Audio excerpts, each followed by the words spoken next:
हाल ही में एक film release हुई है जिसका नाम है super boys of Malegaon.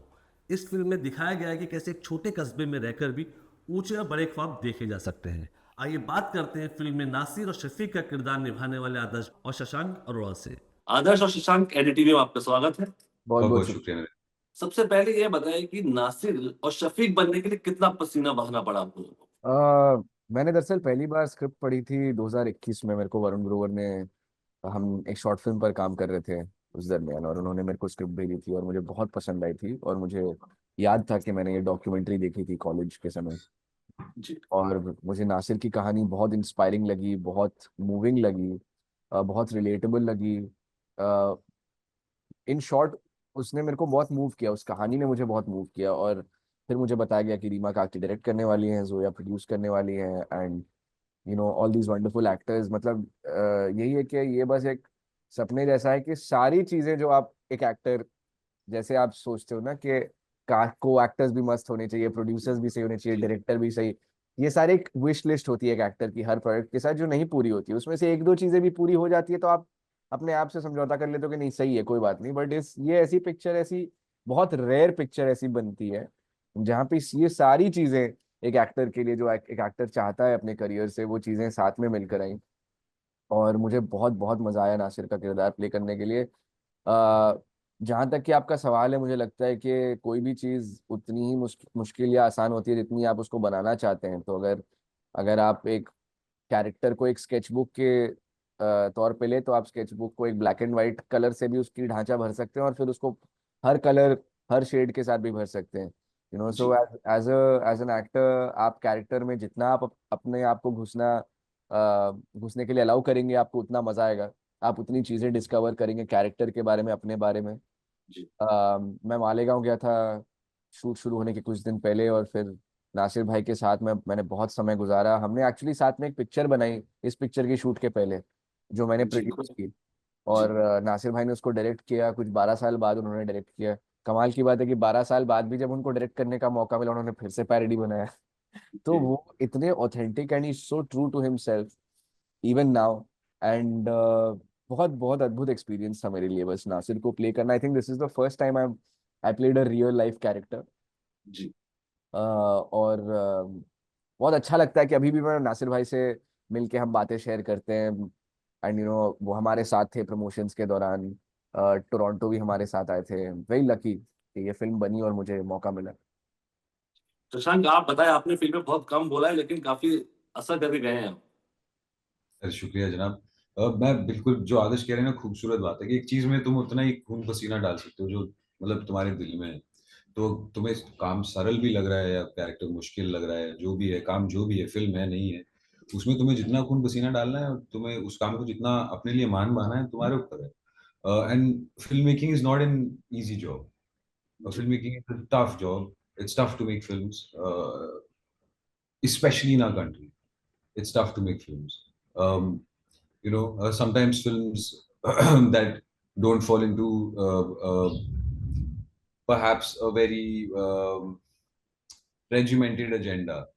Anything outside that is even harder to make. तो इस फिल्म में तो बहुत खून पसीना गया है और बहुत सारे लोगों का खून पसीना गया है। नासिर शेख और फारूक और शफीक से शुरू करके जोया अख्तर और फरहान अख्तर और रीमा काकती से लेके और स्वप्निल सोनावने, आदर्श गौरव, इतने सारे जो लोग हैं, इनने बहुत साल इस चीज पे काम किया है, ये चीज बनाई है। तो बहुत खून पसीना गया है। Just to answer that question sir, it's hard to make a film like this. And मैं एज अ कलाकार आई फील वेरी प्राउड कि ऐसी फिल्म बन रही है और मैं इसका हिस्सा हूँ और मुझे मौका मिला है इस दुनिया का हिस्सा बनने का। जी। और मैं बहुत चाहूंगा ऐसी पिक्चरें हिंदुस्तान में बने और जी। बने और सब देखें और ताली बजाएं, वो समझे कि असली मनोरंजन ऐसा ही होता है। जी। मालेगांव जो फ़िल्म है, सुपर बॉयज़ ऑफ मालेगांव है, कि कोई फ़िल्म नहीं, एक जुनून है कि किस तरह दिखाता है कि किस तरह कुछ लोग मिलते हैं, फ़िल्म बनाते हैं। तो उस जुनून को पर्दे पे उतारना, और क्योंकि शफ़ीक एक ऐसा कैरेक्टर है जिसे काफ़ी पसंद भी किया गया था, और नासिर वो शख्स है जो शफ़ीक को स्क्रीन पर बनाता है। तो इन चीज़ों को, किरदारों को पर्दे पे लाना, और रीमा कागती का विज़न इसमें कितना ज़रूरी था और कितना उन्होंने इस पे काम किया है? जी, उनने कितना इस पे काम किया है, इस पे बहुत हाँ, बहुत आप लोगों के साथ सवाल। कितना, मतलब आप लोगों ने पसीना बहाया, उन्होंने कितना पसीना बहाया आपके साथ? जी, डायरेक्टर जितना भी एक्टर पसीना बहाता है ना, उससे कहीं ज्यादा खून पसीना डायरेक्टर से आता है, गिरता है। तो समझ लीजिए एक्टर एक एक बच्चा होता है एक तरीके से, और अगर राइटर बाप होता है और डायरेक्टर माँ होती है, तो जी। समझ लीजिए अब किसका पसीना ज्यादा जाता है खाने में। लेकिन ये फिल्म देख के तो मैं ये कहता हूँ कि कलाकार ही बाप होता है, जी, क्योंकि ऑफ कोर्स आप यार। लोगों ने जो किया है अब इसमें। अब चलो हम बाप बेटी की बात सोचते हैं, हाँ आर्टिस्ट खूबसूरत इंसान होते हैं, सब अपना दिल डालते हैं, खून पसीना जी डालते हैं, हम बस in a structure of a film making just मजे के लिए हम कह रहे हैं कि राइटर बाप होता है जी और जी डायरेक्टर माँ होती है। बिल्कुल, हर लाइटमैन भी कलाकार होता है, और जो सेट पे स्पॉट बॉय होता है वो भी कलाकार होता है, और वो भी मेरे को आके बोलता है ये ऐसा नहीं है, वो सही है, या कोई और आके अपनी राय देता है, या सब अपनी तरफ से एक फिल्म बनाते हैं, हर बूंद से वो पूरा समुंदर बनता है। तो यार in a nutshell, I mean I don't know what to say, sir बहुत सारा, I mean Reema has invested past 5 years, 4 years into this film. जी That's 1/20th of our lives. We go जी into making one film, which people watch over 2 hours. So a lot of blood and sweat goes into something like this. Incalculable amount of blood and sweat. वो हम बात भी नहीं कर सकते थे बैठे बैठे। मैं आपको अगर बताऊं, इतने पल थे जहाँ ये जो 300 दिन है जहाँ लोगों की तबीयतें खराब होंगी, या कोई गुजर गया होगा वो फिर भी काम कर रहे थे, या हाथ पैर टूट गया था वो फिर भी काम कर रहे थे यार। तो मैं कहाँ से शुरू करूँ ये बात। क्योंकि मैंने आजकल जो देखा है ना, जब हम फिल्मों की बात करते हैं, कलाकारों से बात करते हैं, तो उनके पास किस्से नहीं होते कुछ बताने के लिए। लेकिन आप लोगों ने शफ़ीक और नासिर के किरदार निभाए, उनकी उनकी फ़िल्में मायने नहीं रखती, उनके किस्से मायने रखते हैं। तो हम भी चाहेंगे कि नासिर और जो शफ़ीक आप दोनों ने निभाए हैं, कोई फ़िल्म से जुड़ा ऐसा वाक़या जो आप हमारे साथ शेयर करना चाहें? कोई कोई ऐसा चीज जो याद हो हमें। हाँ, मतलब जो आपको यादगार रहा हो उस फ़िल्म से जुड़ा हुआ कुछ ऐसा वाक़या?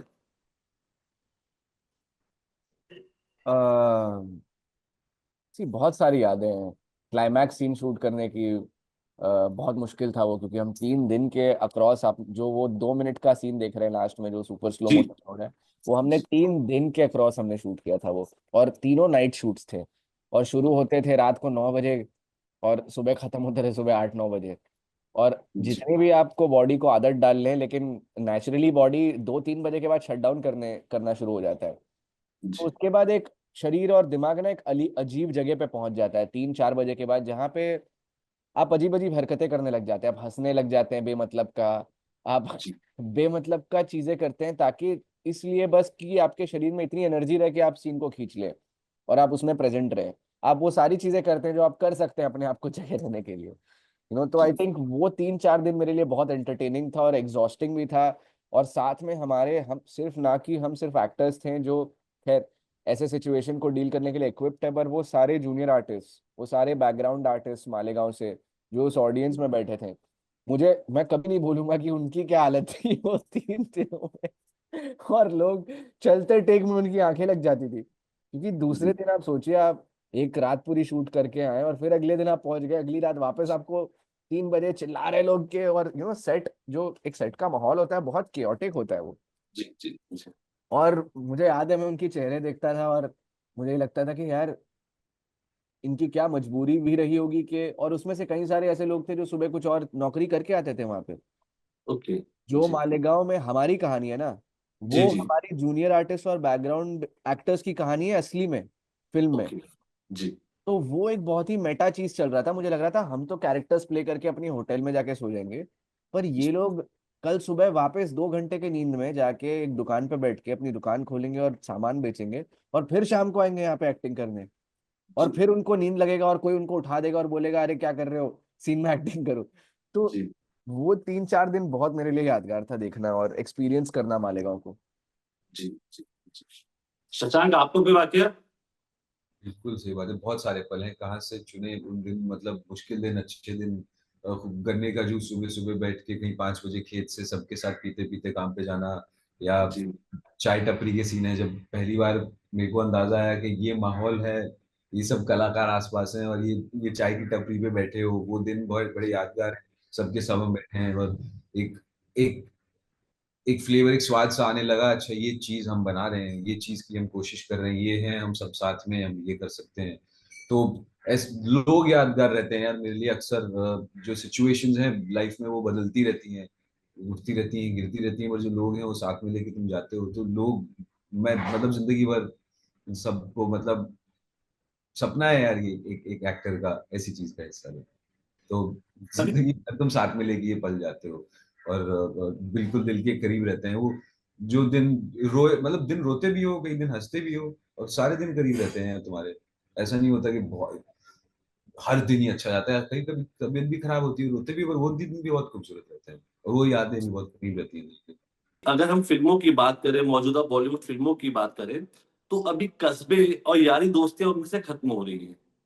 तो आपको नहीं लगता कि मालेगांव ने वो यारी दोस्ती और वो जो कस्बा है उसको लौटाया सिनेमा में? मतलब आप कैरेक्टर्स की बात कर रहे हैं या असलियत में ये बात कर रहे पूरा अगर सिनेमा देखें, अगर हम बॉलीवुड को कुछ समय से देखें, तो कहानियां बहुत एलिट हो रही हैं, बहुत ही एक ऐसे वर्ग की बातें हो रही है जो दिखता नहीं, जो हमारे आसपास तो है लेकिन सिनेमा में नहीं दिखता। लेकिन मालेगांव में वो लोग दिखे जो हमारे आसपास है, जिनको हमने नजरअंदाज किया सिनेमा में, लेकिन अब जाकर वो दिखे हैं हमको। और दोस्ती की बात करें तो शफीक और नासिर की दोस्ती है, वो लंबे समय बाद पर्दे पर कुछ इस तरह की देखने को हमें मिली है। तो इस बात से कहाँ तक सहमत है आप? नहीं, बिल्कुल सहमत है। मुझे लगता है कि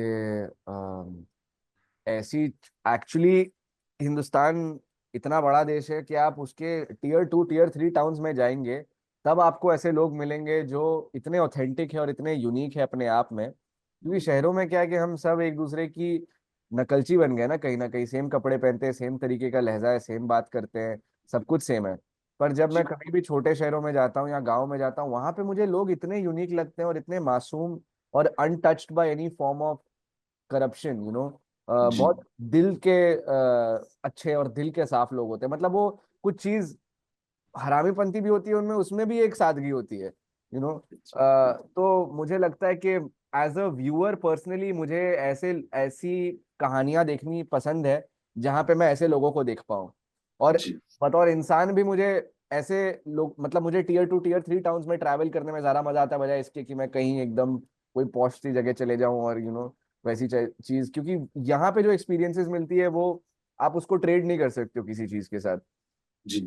अ, और जहाँ तक कि सवाल है ऐसी कहानी का स्क्रीन पर आने का, जैसे कि मैंने पहले भी कहा कि Tiger Baby is one of the rare production houses in India जो इतनी ऑथेंटिक कहानियां अभी भी, मतलब हर फिल्म के साथ वो अपनी अपने आप को एक नई ये देती हैं और एक नया चैलेंज लेती हैं और एक नई कहानी हमें देखने का मौका देती हैं। तो हाँ, आपसे बिल्कुल सहमत हूँ ये चीज से कि बहुत फ्रैगमेंटेड हो गई है सोसाइटी। इसीलिए जब हम ऐसी फिल्म देखते हैं सुपर बॉयज और मालेगांव जैसी, तो हम अपने आप को इतना देखते हैं उसमें, हर किरदार में, यू नो जी। क्योंकि वो कम्युनिटी वाली फीलिंग जो है वो बहुत कम फिल्में आपको दे पाती हैं। जी। अब ये आखिरी सवाल है मेरा आप लोगों से कि आदर्श आप शाहरुख खान बने और अब जाके नासिर बने, ठीक? और हाँ। शशांक, आपने तितली से लेके अब तक का सफर आपने तय किया है, तो किस तरह की जर्नी रही आप लोगों की, ये जो एक नॉन फिल्मी बैकग्राउंड से आने के बाद इस तरह से छोटा छोटा लेकिन बहुत जरूरी काम करना, ये कितना मायने रखता है? किस तरह के संघर्ष आपने झेला इस बीच? सर ये जो जवाब आपने पूछा है, मैं तो जिंदगी भर बस इसका जवाब देता रह जाऊंगा। ये सवाल आपने पूछा है तो मैं जवाब दे सकता हूँ। लंबा सफर है यार, बहुत सारी बातें, खूबसूरत रहा है यार।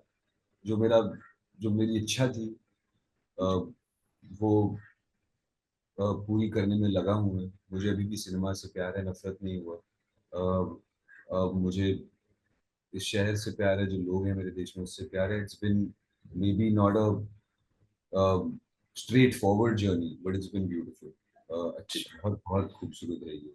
और हर जर्नी में चढ़ाव गिराव आते हैं, जैसे मेरी में भी हर दिन मुश्किल होता है, कोई दिन आसान होता है। जी। पर आई एम वेरी ब्लेस्ड कि मैं जिंदा हूँ और मैं फिल्में बना रहा हूँ। जिस तरीके से मेरे को बनानी थी, जो तरीके की फिल्में मुझे देखनी थी, जी। मैं वैसी फिल्में बना पा रहा हूँ। I feel proud of myself on certain days. जी। And on जी। certain days, I feel lost like everybody else.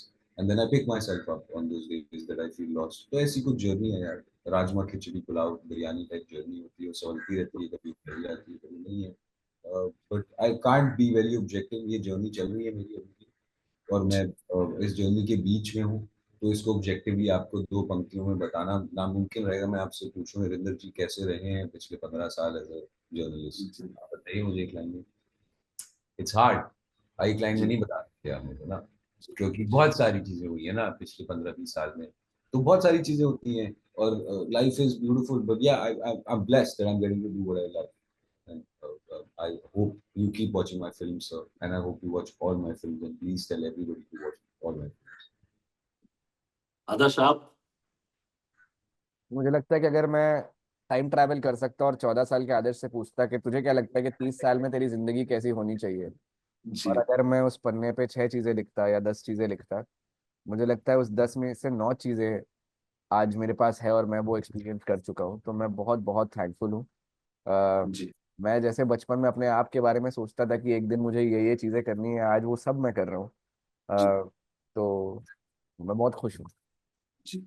आप लोग एनडीटीवी से बात करने के लिए आपका ढेर सारा शुक्रिया और आपके आने वाले प्रोजेक्ट के लिए ढेर सारी शुभकामनाएं। Thanks a lot. Thank Thank you. you, sir. Thank you so much for having us.